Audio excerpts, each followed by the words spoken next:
Hola, bienvenidos a todos a mi canal Milagrosamente. Vamos a leer el capítulo 8 del libro de texto de Un curso de milagros, El viaje de retorno, punto 8. El cuerpo como medio o como fin. Las actitudes que se tienen hacia el cuerpo son las actitudes que se tienen hacia el ataque. Las definiciones del ego con respecto a todas las cosas son inmaduras y están siempre basadas en el propósito que él cree que todas ellas tienen. Esto se debe a que es incapaz de hacer generalizaciones y equipara lo que ve con la función que le adscribe. No lo equipara con lo que es. Para el ego, el cuerpo es algo con lo que atacar. Puesto que te equiparas con el cuerpo, el ego te enseña que tu propósito es atacar. El cuerpo, pues, no es la fuente de su propia salud. La condición del cuerpo depende exclusivamente de cómo interpretas su función. Las funciones son algo inherente al estado de ser, pues surgen de éste. Mas su relación no es recíproca. El todo ciertamente define a la parte, pero la parte no define al todo. Conocer en parte, no obstante, es conocer enteramente debido a la diferencia fundamental que existe entre conocimiento y percepción. En la percepción, el todo se construye a base de partes que se pueden separar y ensamblar de nuevo en diferentes constelaciones. El conocimiento, por otra parte, nunca cambia. Su constelación, por lo tanto, es permanente. La idea de que entre las partes y el todo hay relación solo tiene sentido en el nivel de la percepción, en la que el cambio es posible. Aparte de eso, no hay ninguna diferencia entre la parte y el todo. El cuerpo existe en un mundo que parece tener dos voces que luchan por su posesión. En esta percibida constelación se considera el cuerpo como capaz de alternar su lealtad de una a otra, haciendo que los conceptos de salud y enfermedad tengan sentido. El ego, como de costumbre, da lugar a una confusión fundamental entre los medios y el fin. Al considerar al cuerpo como un fin, el cuerpo no tiene realmente utilidad para el ego, puesto que el cuerpo no es un fin.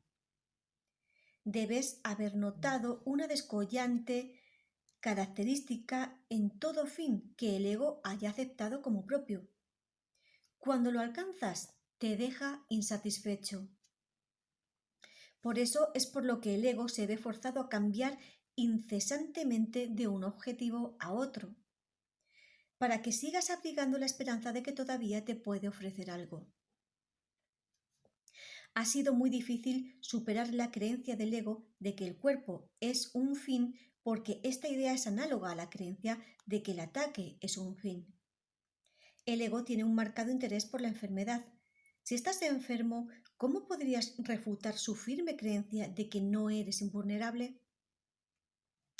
Este es un razonamiento atractivo desde el punto de vista del ego, porque encubre el ataque obvio que subyace a la enfermedad. Si reconocieses esto y además te opusieras al ataque, no podrías utilizar la enfermedad como un falso testigo para defender la postura del ego. Es difícil percibir que la enfermedad es un testigo falso, ya que no te das cuenta de que está en total desacuerdo con lo que quieres. Ese testigo, por consiguiente, parece ser inocente y digno de confianza, debido a que no lo ha sometido a un riguroso interrogatorio. De haberlo hecho, no considerarías a la enfermedad un testigo tan vital en favor de la postura del ego. Una afirmación más honesta sería que los que quieren al ego están predispuestos a defenderlo. Por lo tanto, se debe desconfiar desde un principio de los testigos que el ego elige. El ego no convoca testigos que disientan de su causa, de la misma manera en que el Espíritu Santo tampoco lo hace. He dicho que juzgar es la función del Espíritu Santo, para la cual él está perfectamente capacitado.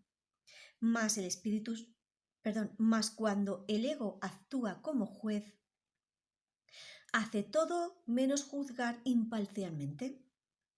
Cuando el ego convoca a un testigo, lo ha convertido de antemano en un aliado. Todavía sigue siendo cierto que el cuerpo de por sí no tiene ninguna función porque no es un fin. El ego, no obstante, lo establece como un fin porque, como tal, su verdadera función queda velada.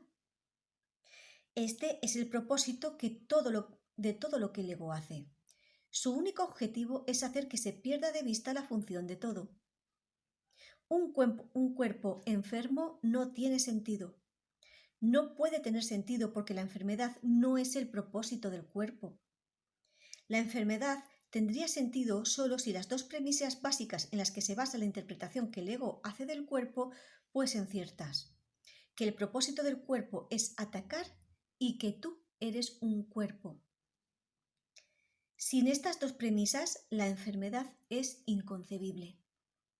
La enfermedad es una forma de demostrar que puedes ser herido.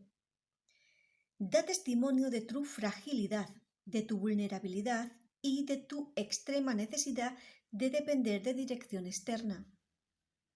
El ego usa esto como su mejor argumento para demostrar que necesitas su dirección.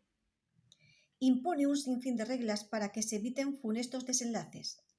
El Espíritu Santo, perfectamente consciente de la misma situación, no se molesta en analizarlas en absoluto. Si los datos no tienen sentido, no tiene objeto analizarlos.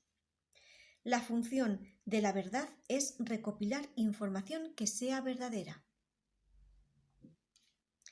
Sea cual sea la forma en que trates de usar el error, de ello no resulta nada. Cuando más complicados se vuelven los resultados, más difícil puede que resulte reconocer su insubstancialidad, mas no es necesario examinar todos los posibles resultados a que las premisas dan lugar a fin de juzgarlos correctamente. Un recurso de aprendizaje no es un maestro. No te puede decir cómo te sientes. No sabes cómo te sientes porque has aceptado la confusión del ego y, por lo tanto, crees que un recurso de aprendizaje puede decirte cómo te sientes. La enfermedad no es más que otro ejemplo de tu insistencia en querer pedirle dirección a un maestro que no sabe la respuesta. El ego no puede saber cómo te sientes. Cuando dije que el ego no sabe nada, dije lo único que es completamente cierto con respecto al ego. Pero hay un corolario. Si solo el conocimiento existe y el ego no tiene conocimiento, entonces el ego no existe. Tal vez te preguntes cómo es posible que la voz de algo que no existe pueda ser tan insistente.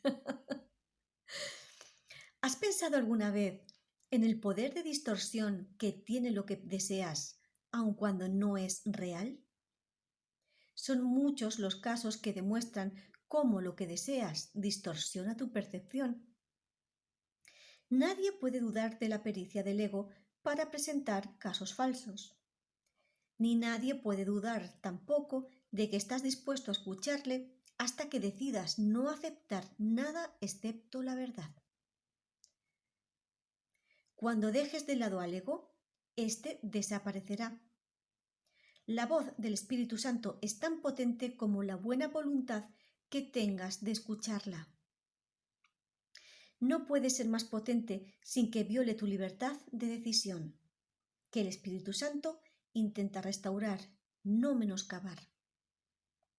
El Espíritu Santo te enseña a usar el cuerpo solo como un medio de comunicación entre tus hermanos y tú, de modo que Él pueda enseñar su mensaje a través de ti. Esto los curará y, por lo tanto, te curará a ti. Nada que se utilice de acuerdo con su propia función tal como el Espíritu Santo la ve puede enfermar. Mas todo lo que se utiliza de cualquier otra forma no puede sino enfermarse. No permitas que el cuerpo sea el reflejo de una mente dividida. No dejes que sea una imagen de la percepción de pequeñez que tienes de ti mismo. No dejes que refleje tu decisión de atacar. Se reconoce que la salud es el estado natural de todas las cosas cuando se deja toda interpretación en manos del Espíritu Santo, quien no percibe ataque en nada. La salud es el resultado de abandonar todo intento de utilizar el cuerpo sin amor. La salud es el comienzo de la correcta perspectiva con respecto a la vida bajo la dirección del único maestro que sabe lo que ésta es, al ser la voz de la vida misma.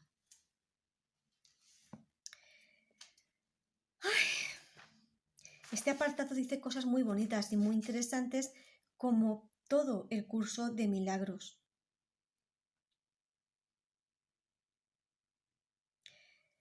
A mí una de las que me parecen más interesantes es esta última que habla de nosotros y también de la enfermedad. Bueno, primero, el ego no existe. Realmente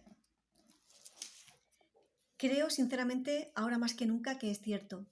Hace poco tuve una experiencia de cambio, de una crisis de cambio, en la que, había caído en la trampa del ego y estuve sufriendo mucho hasta que me di cuenta de que había fabricado una imagen de mí, una imagen mental sobre mí, de pequeñez, de carencia, de escasez. Y había creído 100% que esa imagen que había creado de mí era mi realidad, que así era yo realmente.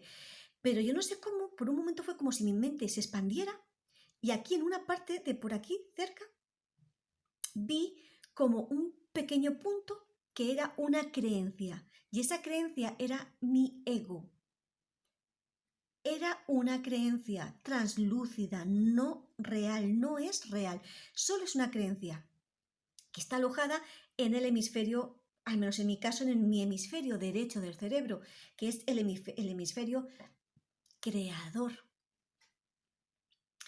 Entonces, desde ese pequeño punto se proyectaba, como en una pantalla, esa imagen de pequeñez que yo creía que yo era. Pero me di cuenta que eso era solo una pequeña creencia diminuta y mi mente, sin embargo, era gigante, ilimitada, infinita, mucho más grande, que yo no era ese ser pequeño que había querido ser toda mi vida, casi toda mi vida. Lo vi con total claridad. Vi reflejada en mi mente es una pequeña partícula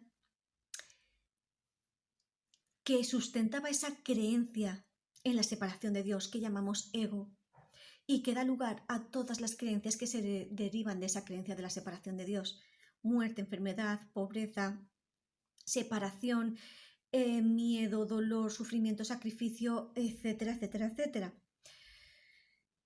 Entonces, entre comillas, puedo decir que vi con mis propios ojos, porque no era con mis ojos físicos, evidentemente, pero lo vi con total claridad y lo percibí con una certeza absoluta. Vi esa pequeña creencia que hay en una pequeña parte de mi mente que llamamos ego y que esa sola creencia ha proyectado todo el mundo que he visto a mi alrededor. Como yo le hice caso, centré en esa pequeña partícula toda mi atención, creí que yo era eso, que yo era un cuerpo separado de los demás cuerpos que me pueden atacar, que me pueden destruir, que me faltan cosas, que puedo ser carente, que necesito obtener cosas de los demás, que soy pecadora, que soy culpable, que merezco castigo, que no merezco las cosas buenas. Muchas, muchas cosas creí que eran ciertas y no es verdad. No es verdad. Entonces, esas creencias en realidad las proyectaba en todo mi mundo y yo veía todo mi mundo desde ese mapa mental. Pero no estaba viendo las cosas como en realidad son, sino como yo quería que fueran para sustentar esas creencias que habían en mi mente. Nada más. Y así es como funcionamos, así es como proyectamos nuestro sistema de pensamiento basado en el ego, en el mundo. Por eso nada de lo que vemos es real, porque creemos que vemos el mundo. Y alguien puede decir, sí, yo tengo 2 ojos y estoy viendo todo el tiempo, pero en realidad no es así. Estudiando psicología, y cualquiera lo puede contrastar, está demostrado que no vemos imparcialmente, solo procesamos conscientemente una pequeña parte de la información que vemos en nuestro alrededor, y aún así la categorizamos y ordenamos en nuestro cerebro según nuestras expectativas, donde tenemos centrada la atención, nuestra motivación, nuestras vivencias anteriores, en función de nuestro mapa mental. Con lo cual, realmente, ni siquiera en el mundo dual podemos decir que vemos. Pues si encima el mundo dual no es real, es que no vemos en absoluto. Y eso ya la ciencia lo ha demostrado.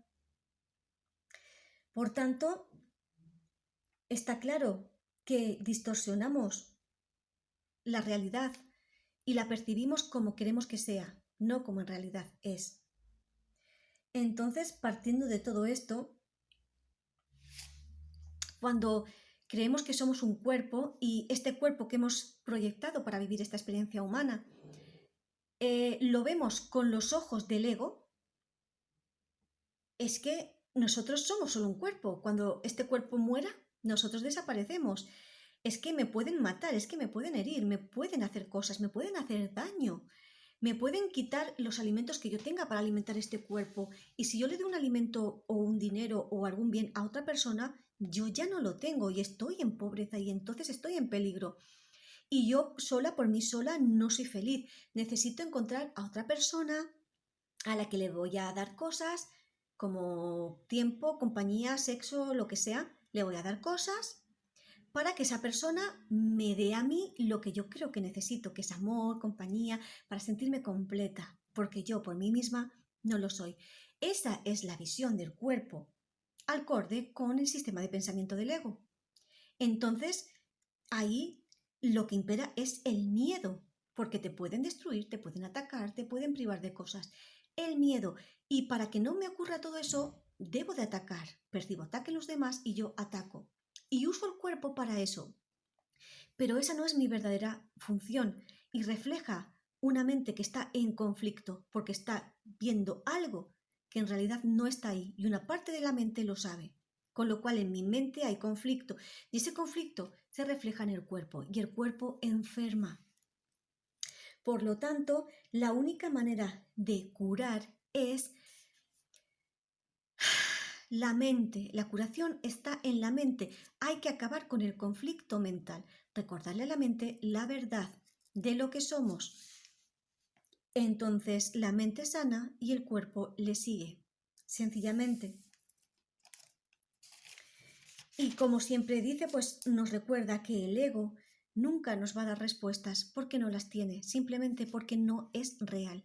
Y os digo, podéis creerme o no, ojalá y vosotros lleguéis a verlo también con vuestros propios ojos, entre comillas, para que podáis experimentarlo y tengáis la misma certeza de que el ego no existe. Gracias a todos por estar ahí y hasta la próxima.